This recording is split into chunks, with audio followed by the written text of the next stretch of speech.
When installing your rafters, it is vital to have the correct on-center measurements. You're going to use the mark that you made in the last step on the center of your beam, and if your pergola has an odd number of rafters in the roof, this is the dead center of that first inside rafter location. If your finished pergola is going to have an even number of rafters in the roof, it's going to be the center point for the first two inside rafters that you'll install, meaning that it is 11 and 7/8 on center in each direction for your two inside rafters. Those two inside rafters would be 23 and 3/4 on center from one another when installed. Now for your two outer rafters, it's going to be 22 and 3/4 on center from the inside rafters. That's a full inch shorter on center versus all of those other ones. If you have a unique space and you need to trim your outer panels, go ahead and put your outside rafters wherever you need to, as long as it's 22 and 3/4 on center or shorter, and we'll trim the polycarbonate roofing pieces later to accommodate this. Before cutting rafters to length, we'll want to find the correct angle we need to cut into our rafters that we're about to secure into the joist hangers. Given the sloped nature of the roof, we recommend using a T-bevel angle finder. This will allow you to transfer the real angle of your specific roof to all of your rafter profiles. This can be accomplished by temporarily setting your rafter into the rafter hanger, aligning the stock of your angle finder with the bottom of the rafter, and then running the beam portion of that angle finder up the vertical side of the rafter hanger itself. Once this angle is determined, you can tighten that set screw and use this angle to transfer over to your rafter profiles. You're going to want to transfer the angle at the very end of the profile. Once all these angles are transferred to your rafter profiles, double check that your aluminum is flush with the end of the vinyl that you're about to trim, and then slowly and carefully cut along your marked line. Clean away any aluminum or vinyl shavings when you're all done, and at this point, we recommend taking one of those completed profiles up and setting it into your rafter hanger as a test. Let's make sure that that rafter now correctly fits into the face of our ledger plate. Now you're ready to cut your rafters to length. Please consult your layout worksheet measurement F for that measurement, and if you'd like to see the rafter cutting in more detail, reference our cutting materials video in this same playlist. When you're happy with your rafter overhang, go ahead and write that measurement down. This can be double checked by climbing up your ladder and measuring from the outside of the rafter to the outside of the beam.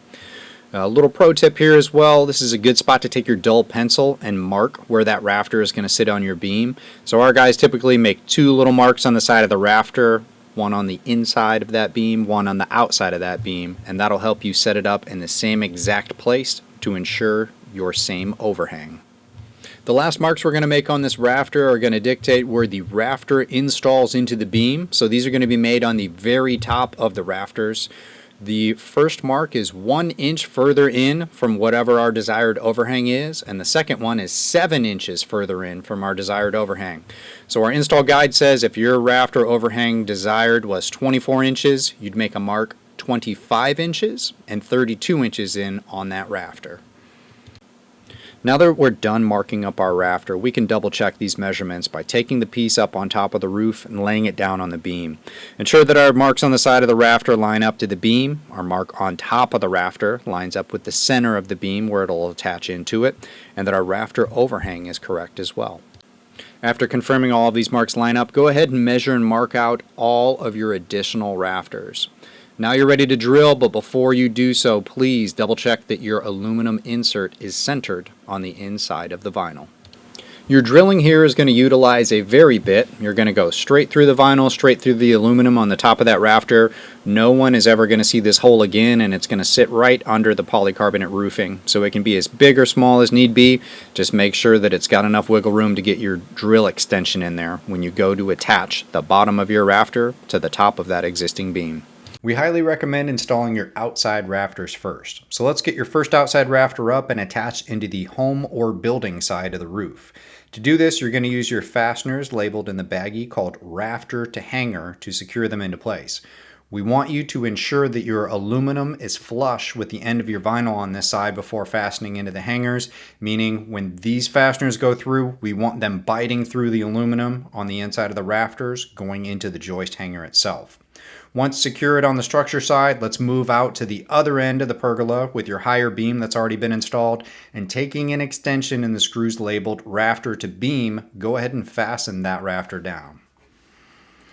Now when setting the other outside rafter into place, it's extremely important at this point that the measurements are exact. Go ahead back and forth and check out your layout worksheet and ensure that everything matches up with measurement A just as it's supposed to. When you get the other outside rafter fastened down, we can now move on to the inside rafters. I just want to reiterate at this point, the center to center from the outside rafter to the first inside rafter is 22 3/4 on center if you didn't need to alter anything or change any of your width. So if you're using the pieces as is and we sent them, 22 3/4. Now when we move on to the inside rafters, the center to center of every inside rafter to the next inside rafter is 23 3/4. This is paramount to your polycarbonate panels fitting in correctly and your roof being rainproof when you're all done.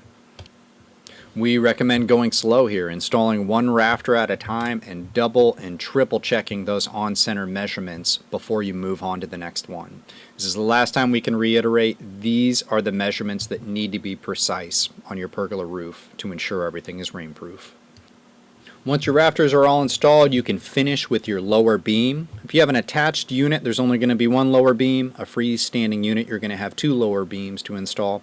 This can be done by bumping it up against the bottom of the rafters, ensuring the overhang is consistent with your higher beam that's already been installed. And you're going to use the same method, going in through the top of the rafter with an extension, going into the top of that beam to lock it into place. All of your rafters and all of your beams are now installed.